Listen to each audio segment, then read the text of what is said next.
রক্তস্নাত জুলাই বিপ্লবোত্তর যে কর্মপরিকল্পনা কর্মকাঠামো গঠন করা হয় তার একটা বড় ম্যান্ডেট ছিল নির্বাচন। এর ধারাবাহিকতায় নির্বাচন কমিশন গত 24শে নভেম্বর 2024 তারিখ দায়িত্ব গ্রহণের পর থেকেই নির্বাচনকে সুষ্ঠু, সুন্দর, গ্রহণযোগ্য, অর্থবহ করার জন্য বিভিন্ন পর্যায়ে দায়িত্ব গ্রহণ করে, দায়িত্বগুলোকে একটা একটা করে সমন্বিত করে।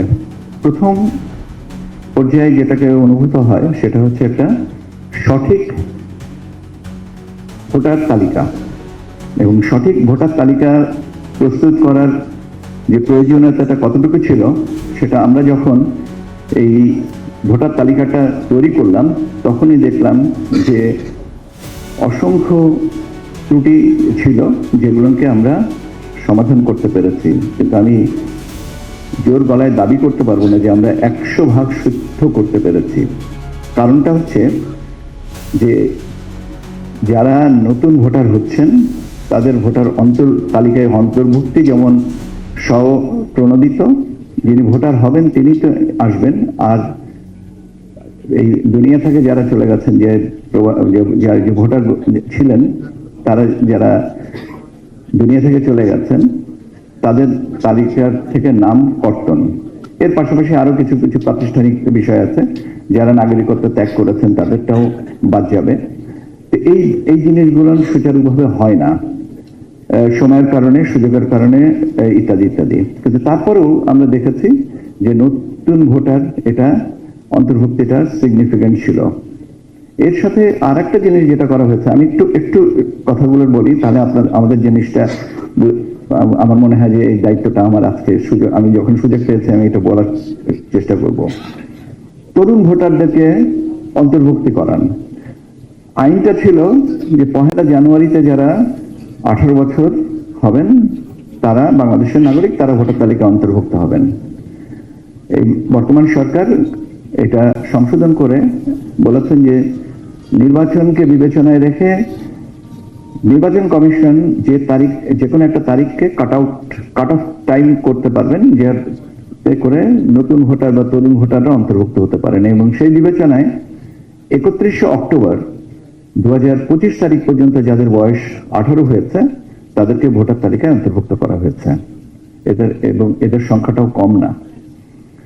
তাহলে এই তরুণ প্রজন্মের মানুষদেরকে অন্তর্ভুক্ত করা এবং যারা কার্যত চলে গেছেন, বিদায় নিয়েছেন পৃথিবী থেকে, তাদেরকে কর্তন করা, এই বড় কাজটা করা হয়েছে। নতুন রাজনৈতিক দলের নিবন্ধন ছিল আরো একটা চ্যালেঞ্জ, সেটা উত্তরণ করা হয়েছে। হাঁটি পা করতে করতে আজকে আমার ধারণা আমরা 43 ঘন্টা পিছিয়ে আছি। 43 ঘন্টা পরেই আমাদের ভোটে আমরা এবার দুটো ব্যালটে ভোট দিব। একটা হচ্ছে আগামী 5 বছরের জন্য সরকার নির্ধারণ, আর একটা হচ্ছে আগামী শতাব্দীর জন্য বাংলাদেশের রাজনৈতিক, অর্থনৈতিক, সামাজিক কাঠামোর রূপরেখা নির্ধারণ। দুটোই অত্যন্ত গুরুত্বপূর্ণ, একটা আর একটা সম্পূরক। This is a spiral relationship. এই দুটো ভোটকে একসাথে পরিচালনা করা, ব্যবস্থাপনাটা করা প্রচন্ড রকমের একটা চ্যালেঞ্জ।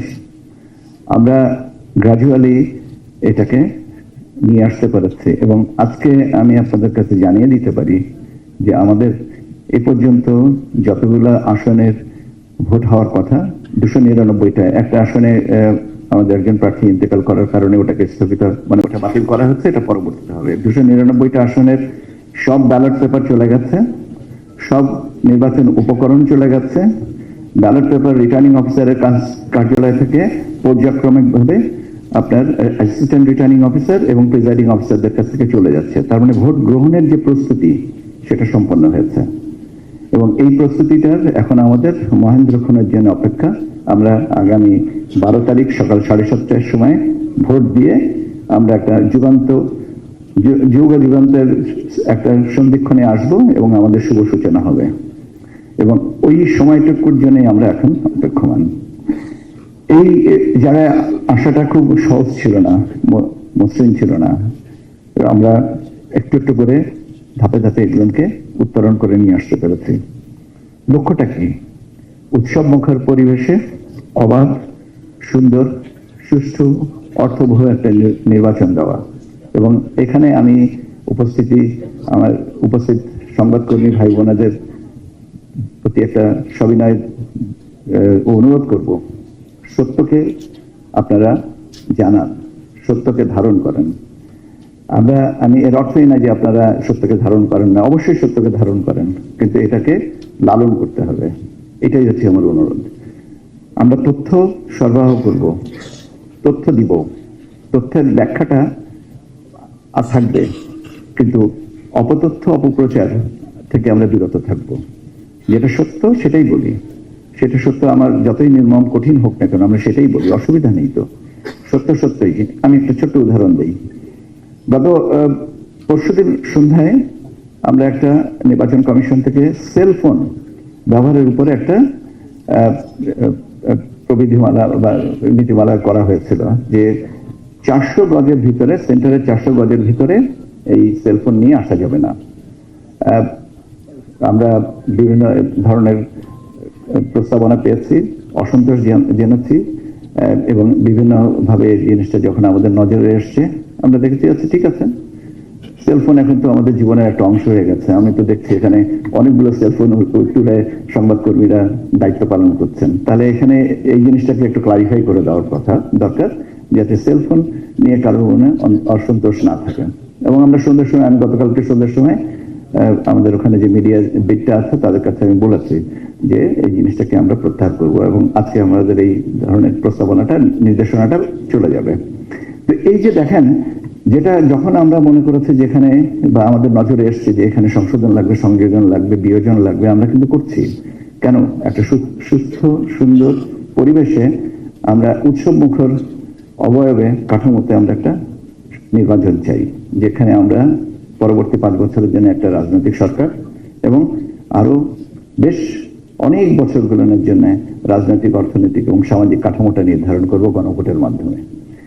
এই জায়গাটাই আমাদের সবচেয়ে বড় সাফল্য। এই সাফল্যের অংশীদার আমরা সবাই, এখানে কেউ বেশি কম না। যে যার জায়গা থেকে দায়িত্ব পালন করেছি, এবং সেটাই আমার সাফল্যের মাপকাঠি। আমি আমার দায়িত্বটুকু ঠিক মতন পালন করতে পেরেছি কিনা। আমি আপনাদেরকে, যেহেতু আমি নির্বাচন কমিশনের সচিবের দায়িত্বে আছি, কাজে স্বাভাবিকভাবে অনেকগুলো জিনিসের সাথে আমরা প্রতিনিয়ত ফেস করি। আমি একটু শুধুমাত্র মিসইনফরমেশন, ডিসইনফরমেশনের কথাটা একটু বলবো, যেটা নিয়ে আমরা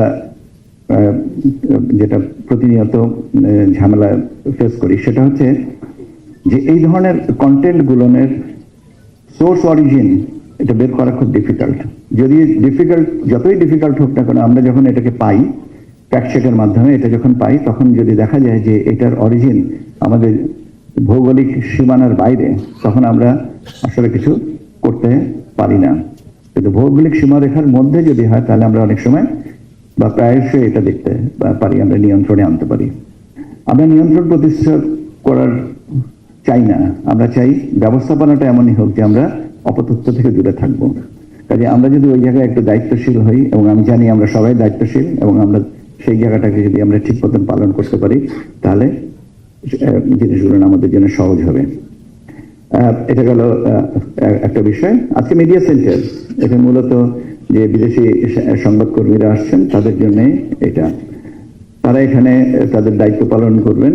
এখানে আমাদের সহকর্মীরা যে সুযোগ সুবিধা করে দিয়েছেন, সেখানে এই ফ্যাসিলিটিসটা তারা করবেন, এবং এটা করবেন একজন আমাদের এখান থেকে কমপ্লিমেন্টারি। আমি জিজ্ঞাসা করেছিলাম যে তাদেরকে পে করতে হবে কিনা, তো আমাকে মাননীয় তথ্য সচিব বললেন যে না, এটা কমপ্লিমেন্টারি। এটা আমরা কমপ্লিমেন্টারি দেই, কিন্তু বিদেশে অনেক জায়গায় আছে যখন আমাদের দেখা যায় যে অনেক আমাদেরকে কিছু ক্ষেত্রে আমাদেরকে পে করতে হয়েছে। আমি এটা বলছি না যে আমাদের বিরাট একটা বদান্যতা, কিন্তু এটাও একটা বিষয় যেটা আমাদেরকে মনে রাখার দরকার। সংবাদকর্মীদের বিভিন্ন জায়গায় যাতায়াতের সুবিধা আছে, তারা যাবেন, সংবাদ সংগ্রহ করবেন ইত্যাদি। একটা জিনিস নিয়ে আমরা এখন কাজ করছি, সেটা হচ্ছে রেজাল্ট ম্যানেজমেন্ট। নির্বাচনের ফলাফল আসবে, কেননা প্রচার প্রচারণা শেষ হয়ে গেছে রাজনৈতিক দলগুলোর। আমরা এখন নির্বাচন আপনার রেজাল্ট ম্যানেজমেন্টের বিকাল 4:30 পর্যন্ত ভোট হবে, 4:30 পর থেকেই রেজাল্ট আসবে, তাৎক্ষণিকভাবে আসবে না।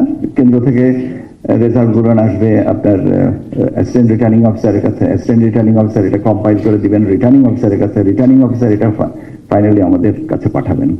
এবং আপনারা জানেন যে এবার রিটার্নিং অফিসারের দপ্তরে একটা ভোট কেন্দ্র করা হয়েছে, যেটা অতীতে ছিল না, সেটা হচ্ছে পোস্টাল ব্যালটের কারণে।